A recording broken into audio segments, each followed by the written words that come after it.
पिकाबू दादी नानी की कहानियाँ। हाय फ्रेंड्स, आज दादी माँ एलेक्स, बेन और रोमा की एक नई कहानी बता रही हैं, जिसमें वे अपने प्यारे कुत्ते लक्की से मिले। आइए मिलकर इस कहानी का आनंद लें। ओकडेल शहर में एक सुनहरा दिन था।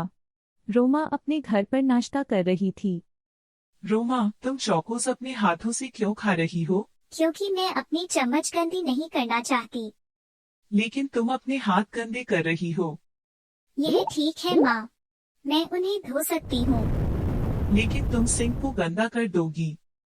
मैं उसे भी साफ कर सकती हूँ। लेकिन तुम कपड़े गंदे कर लोगी। रोमा ने कुछ देर सोचा और कहा, मैं एक नई पोशाक खरीद सकती हूँ। लेकिन वह पैसा बर्बाद करना हुआ। मैं चम्मच का उपयोग न करके धरती को बचा रही हूँ। माँ ने गुस्से से कहा। अच्छा, हाथों से ही खा लो। रोमा आज शरारती हरकत कर रही थी। वह अपनी माँ के साथ ऐसी मजेदार बातचीत का आनंद लेती थी। अपना नाश्ता खत्म करने के बाद रोमा एलेक्स और बेन के साथ खेलने चली गई, जो अपने घरों के पास पार्क में खेल रहे थे। अचानक उन्हें हल्की सी रोने की आवाज सुनाई दी। वे आवाज का पीछा करते हुए एक गहरे गड्ढे तक पहुंच गए और नीचे झुकने पर उन्होंने एक छोटा भूरे रंग का कुत्ता फंसा हुआ पाया। उसने याचना भरी निगाहों से बच्चों की ओर देखा।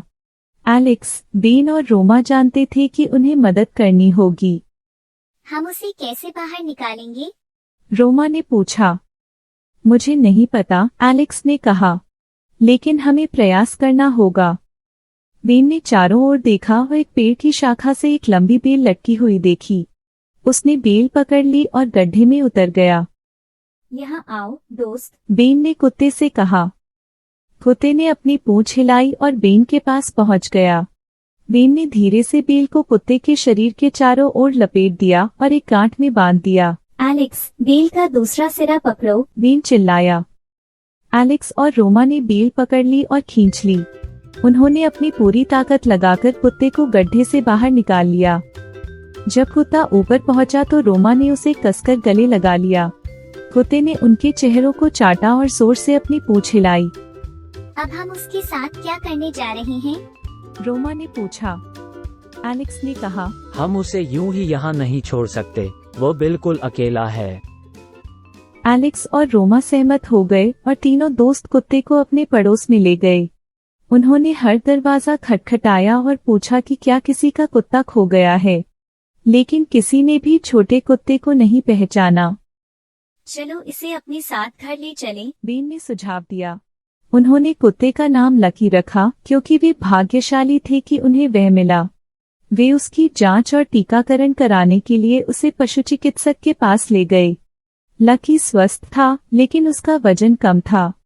बच्चों ने उसे अच्छा खाना खिलाया और खूब व्यायाम कराया। अगले 2 वर्षों में लकी समुदाय का एक प्रिय सदस्य बन गया। उसे बच्चों के साथ खेलना और पार्क में घूमना बहुत पसंद था। वह हमेशा पूंछ हिलाकर और चाटकर उनका स्वागत करने के लिए आतुर रहता था। एक दिन एलेक्स, बेन और रोमा पार्क में खेल रहे थे जब उन्होंने बड़े बच्चों के एक समूह को एक छोटे लड़के को परेशान करते हुए देखा। लकी ने देखा कि क्या हो रहा था और वह उस ओर भागा। वह छोटे लड़के के सामने खड़ा हो गया और जोर जोर से भौंकने लगा। लकी के भौंकने से बड़े बच्चे डर गए। उन्हें नहीं पता था कि क्या करना है। लकी तब तक भौंकता रहा जब तक कि बड़े बच्चे पीछे हटकर चले नहीं गए। छोटे लड़के ने उसे बचाने के लिए लकी को धन्यवाद दिया। लकी ने लड़के के चेहरे को चाटा और अपनी पूंछ हिलाई। उस दिन के बाद लकी को दोस्ती के हीरो के रूप में जाना जाने लगा। वह चारों जरूरतमंदों की मदद के लिए हमेशा तैयार रहते थे। वह सबके सच्चे मित्र थे। एलेक्स, बेन और रोमा को लकी पर गर्व था। वे जानते थे कि वह एक विशेष कुत्ता था। आशा है आपको यह कहानी पसंद आई होगी। हमारे चैनल को लाइक, शेयर और सब्सक्राइब करें।